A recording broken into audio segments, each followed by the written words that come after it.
Il y a quelques jours, nous avons appris que le Maroc était sélectionné pour la Coupe du Monde. Et non, je ne hurlerai pas de bonheur car je suis un professionnel. Même si Anna Marab fait dim. Excusez-moi. Pardon. Ça fait presque 20 ans que ça n'était pas arrivé, mais malheureusement à Bruxelles, ça s'est pas très bien passé. On peut même dire que ça s'est plutôt mal passé. Ok, ça va, en fait, ça s'est très mal passé.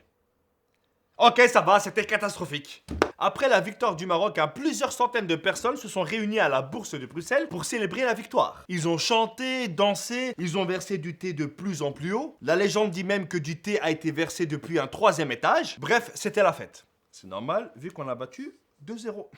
Avec cette bonne ambiance, on ne sait pas pourquoi, il y avait des gamins, pas beaucoup, au début des petits groupes par-ci par-là, très jeunes, entre 12 et 15 ans, qui commençaient à foutre la merde. Et vu que ces jeunes ont commencé à partir en vrille, eh ben la police, elle devait réagir. Et là, ils se sont dit, tiens, pour pouvoir neutraliser les fauteurs de troubles, qui doivent être maximum 60, sur les centaines de personnes qui étaient présentes, eh ben on va arroser tout le monde. Du coup, la police, elle a commencé à arroser tout le monde, même des supporters qui n'avaient rien à voir, et même des femmes et des enfants selon certains témoignages. C'est comme si t'avais une toute petite poussière sur la table et que pour l'enlever, eh ben t'enlevais la table. C'est très efficace, certes, mais c'est pas très intelligent. Et après ça, c'est devenu n'importe quoi. C'est vrai que la réaction de la police, elle était totalement disproportionnée. Et qu'ils ont mal géré cette histoire. On peut lire dans la presse d'aujourd'hui qu'il n'y avait pas eu de préparation. Rien du tout. Et que c'est seulement quelques minutes avant la fin du match qu'ils ont reçu un message comme quoi il fallait évacuer la bourse. Alors qu'il ne s'était encore rien passé. Résultat, ils ont eu que quelques minutes pour organiser tout ça. Et donc, ils n'avaient pas le temps de faire une bonne évaluation. Mais évidemment, ce n'était pas une raison valable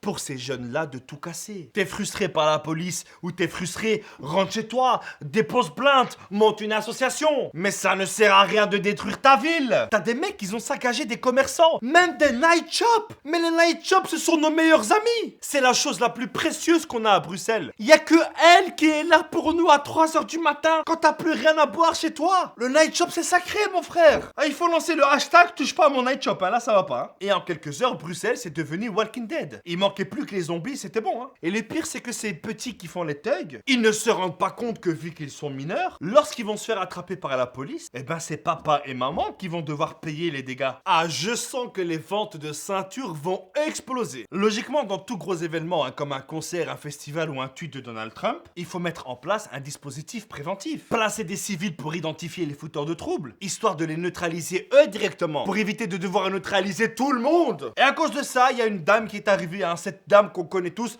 cette dame qui vient toujours quand il y a des problèmes, la dame stigmatisation. Parce que oui, quand il y a le Maroc qui joue, tous les supporters belges deviennent automatiquement de nationalité marocaine. Et ça, c'est sans passer par la commune. Il y a le ministre de la Mobilité, Pascal Smet, qui a quand même dit « On ne peut pas accepter qu'un groupe de Bruxellois d'origine marocaine gâche la fête. » Donc lui, il était là à ce moment-là. Il a relevé l'identité de toutes les personnes qui étaient présentes. Mais oui, c'est clair. De tous les jeunes qui ont foutu la merde. Mais oui, c'est clair. Il a eu accès à tous les arbres généalogiques. Mais oui, c'est clair. Et il en a déduit que 100% des jeunes qui ont fait ça sont d'origine marocaine. Mais oui, c'est clair. Mais j'aimerais dire à ce ministre que les jeunes qui ont fait ça sont des purs produits belges, avec les frites, la sauce andalouse et la sauce mayonnaise. Là, il n'est pas question d'origine, il est question de comportement. Parce que quand la justice va appliquer le code pénal, elle va l'appliquer en fonction des actes qu'ils ont commis. Il n'y a pas un code pénal spécial pour les Belges d'origine marocaine, italienne ou espagnole. Ah, mais quand c'est le Standard de Liège ou de Charleroi qui foutent la merde, ah non, mais là, ce sont des supporters, parce que